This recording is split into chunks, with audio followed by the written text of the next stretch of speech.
Joining us on the program via Skype is a legal practitioner, Mr. Daniel Bwala. Welcome to the program. Mr. Bwala, is the bill, the Infectious Diseases Bill, is it defective? And do you support the view of the Nigeria Governors Forum that it should be quashed? No, we need to have a perspective as to whether or not the bill is important. I believe that the reason they are asking for the bill to be quashed is because they probably haven't had a careful look at the bill.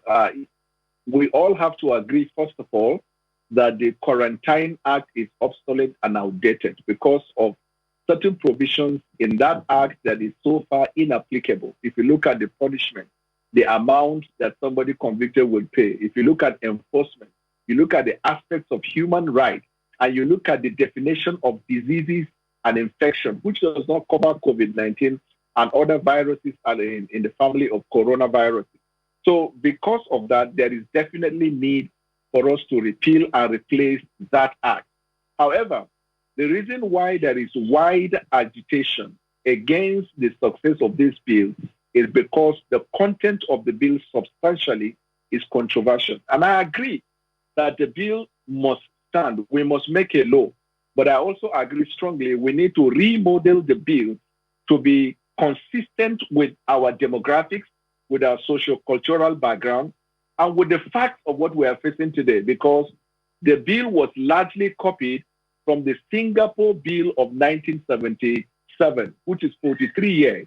And even in Singapore, at the moment as we're talking, they are talking about how to repeal and replace the bill that we are trying to copy here. So we need to work on that bill. So to that extent, I agree the bill has to stand, but we need to then work on the bill and make sure that it is consistent with the time. If you permit me, I will tell you some of the contents in the bill that are deemed as controversial.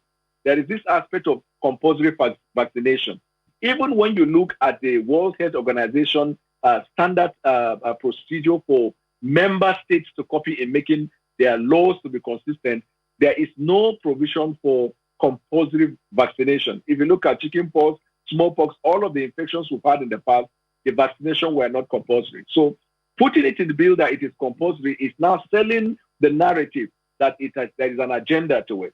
There is the aspect of human rights in the bill that we need to tinker with. Because first of all, our law enforcement agents have never had a challenge enforcing the law. So we cannot create a bill and add more powers to them. If you look at what is happening in Nigeria with enforcement, people are maimed, people are killed, so much is happening. So we need to tinker that. There is also the role of the judiciary in the bill that is required. Now, when they say a health officer or police officer can arrest somebody without warrant, if he reasonably forms the opinion that that person is about or is in a place that is restricted. Now, to me, that is ambiguous. To me, that one is not lawful because whether the bill is legal, lawful, or enforceable is to be tested by the law court. And since in the FCT, we have mobile courts that are moving up and down, there is nothing wrong in us putting in the bill that with the warrant from a mobile court, somebody can be arrested.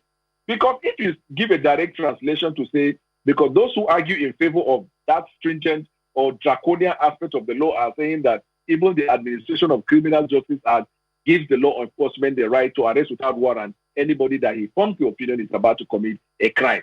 So do you then translate it to now say that the health officer or the police officer is going to arrest somebody that he reasonably forms the opinion is about to contract a disease? No. That is the aspect of the bill that is also draconian when they say the Director General can decide to cancel any public meeting if he forms the opinion that the gathering will spread the disease. We need to be very accurate and specific. Otherwise, you'll find that in a state, if the government or its agent are going to go against certain gatherings, all they need to say is that they form a reasonable belief that the disease of coronavirus or any other disease in the future is about to be spread there. All right, Mr. Bwala, we appreciate your time. So you're saying the uproar is unnecessary and indeed they should go back to the drawing table, redraft the bill to suit some of these things you've mentioned. Thank you very much.